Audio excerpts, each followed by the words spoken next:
drawn by lot. And our first speaker, Glenn Woodson. His topic is fear. Fear, Glenn Woodson.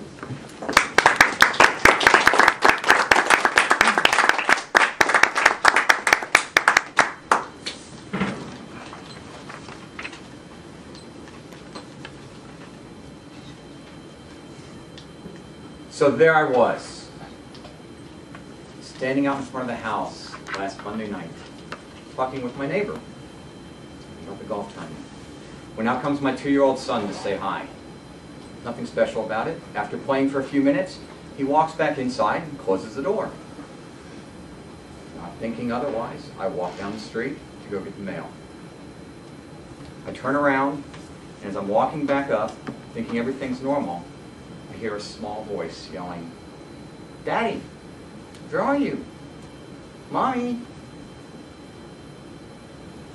This is not right. I should not be hearing his voice outside this late at night. So I hasten my pace, and following his little voice, I find him across the street in a neighbor's yard. He sees me and runs. A happy reunion. Separately, in 1991, Bill Murray starred with Richard Dreyfuss in the movie What About Bob? Dreyfuss was a psychiatrist, and Bill Murray, his patient, who could go nowhere and do nothing by himself. Besides the fact that I saw the movie, and Sterling is my son, what do these have in common? Fear. Fear is defined as being afraid or feeling anxious about a situation or event. Everyone in this room knows fear. Fear of flying, fear of losing your job, fear of getting a job and starting on your first day, fear of standing in front of others and speaking about things that are important to you. When fear becomes so entrenched, though, that it affects your ability to live and act in a normal life, it's labeled a phobia. A phobia is an anxiety disorder characterized by extreme or irrational fear of simple things or social events. My favorite fear is triskaidekaphobia. For those of you who don't remember Latin, that's fear of the number 13. Instead of the number 13, though, that's not what I'm going to talk to you for the rest of this speech. Today, I'm going to talk to you, my peers, about a subject closer to all of us, and that's glossophobia. My fellow Toastmasters, this is something that affects over 75% of the human race. You will not die from it. It will not prevent you from leaving your house every morning. But without overcoming this fear, without mastering the language or the rhetoric, each of us is more insular in our lives, more apt to be a hermit than a productive and happy member of our society. Glossophobia comes from the Greek. If you remember from my big fat Greek wedding, without the Windex, of course, everything comes from Greek. As I have discussed, phobia is a fear. But what exactly is glosso? Glosso comes from the Greek glossa, meaning tongue. So glossophobia is the fear of public speaking. There are many ways and means that we can overcome this fear. Beer and wine actually come to mind first. But I'm not sure drugs are the real answer to this issue, though I'm sure I have neighbors who vehemently will disagree with this, especially on Friday night. In What About Bob, Richard Dreyfuss also disagrees with the use of drugs to overcome phobias.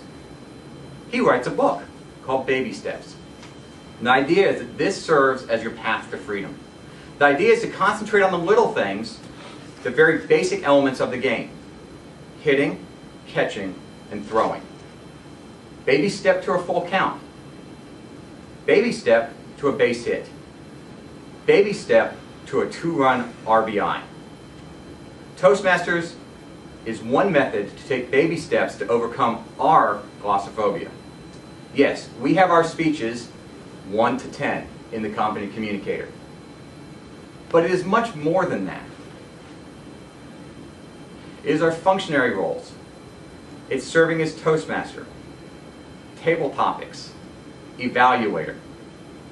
Each of these brief moments, taken in a step of 30 seconds, or 3 minutes, or 5 to 7 minutes, or in a choreographed script that a Toastmaster of the day would use. Each of these provides a little bit of confidence, the enthusiasm, and more importantly, the reinforcement that allows you to find your cure. I am sure that each of you remembers your first speech, but do you remember your first functionary role? Do you remember the first time you did table topics? What was the question? If so, did you have a fully written out speech when you served as timer, or counter, or grammarian?